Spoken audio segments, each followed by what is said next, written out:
Hi friends, మరొక వీడియోతో మళ్ళీ మీ ముందుకైతే వచ్చేసాం. ఉమ్మడి వరంగల్ జిల్లాలో రెండవ అతిపెద్ద ఆదివాసీ జాతరగా పిలువబడే శ్రీ శ్రీ శ్రీ గుంజేడు ముసలమ్మ తల్లి జాతర గురించి, అలాగే ముసలమ్మ తల్లి యొక్క చరిత్ర గురించి ఇవాళ ఈ వీడియోలో అయితే మీకైతే చెప్పబోతున్నాను. వీడియో అయితే స్కిప్ చేయకండి, పూర్తిగా చూడండి. వీడియో నచ్చితే లైక్ చేయండి, షేర్ చేయండి, అలాగే నా ఛానల్ని సబ్స్క్రైబ్ చేసుకొని సపోర్ట్ చేయండి.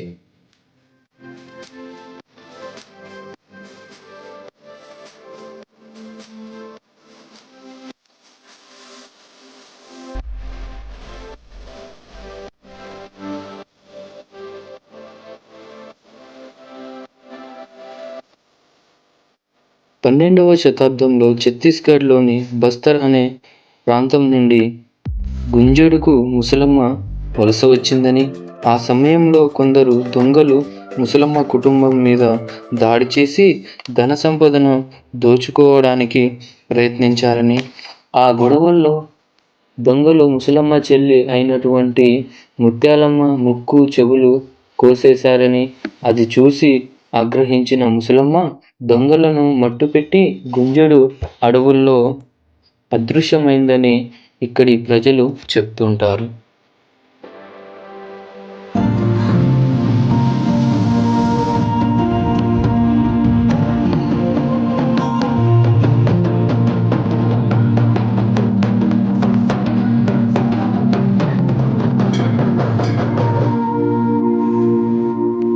ముసలమ్మ తల్లి తామే స్వయంగా తోలెం వంశీయులలో ఒకరి కలలోకి వచ్చి, నేను గ్రామ శివారులో ఉన్నటువంటి వాగు అంచున వెలిశాను, నన్ను పూజించండి, మీకు మీ కుటుంబానికి మీ ఊరికి వెలవేల్పులా తోడుగా ఉంటానని చెప్పడంతో తోలెం వంశీయులు వారికి తెలిసినటువంటి ఆదివాసీ పద్ధతిలో వారంలో ఒకరోజు అయినటువంటి శుక్రవారం రోజున శ్రీ గుంజేడు ముసలమ్మ తల్లికి ప్రత్యేక పూజలు జరుపుతూ ఉంటారు.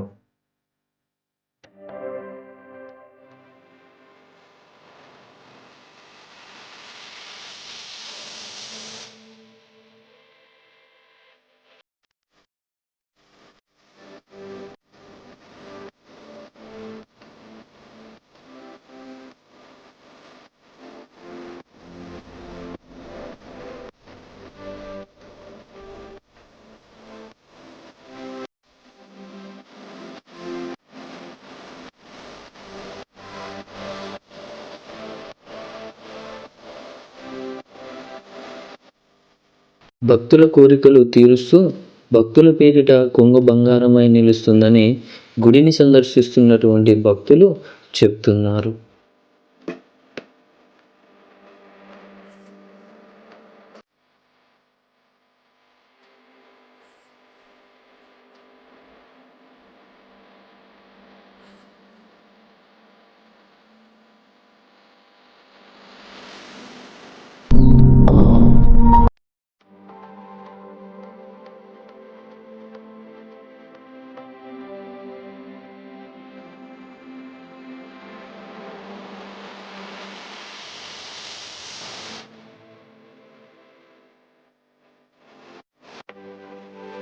జాతరకు వచ్చే భక్తులకు ఇక్కడ చూడదగిన మరో 2 ప్రదేశాలు కూడా ఉన్నాయి.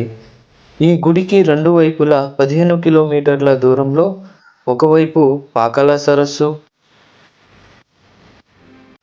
మరొక వైపు భీముని పాదం వాటర్ ఫాల్ కూడా ఉంది.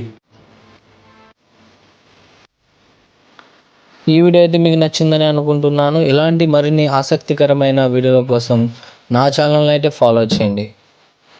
వీడియో నచ్చితే లైక్ చేయండి, షేర్ చేయండి, కామెంట్ చేయండి. మీరు ఇచ్చే లైక్ అండ్ షేర్ నాకైతే ఎంకరేజ్మెంట్గా ఉంటుంది. మరో కొత్త వీడియోతో మళ్ళీ కలుసుకుందాం. అంతవరకు అందరికీ టాటా.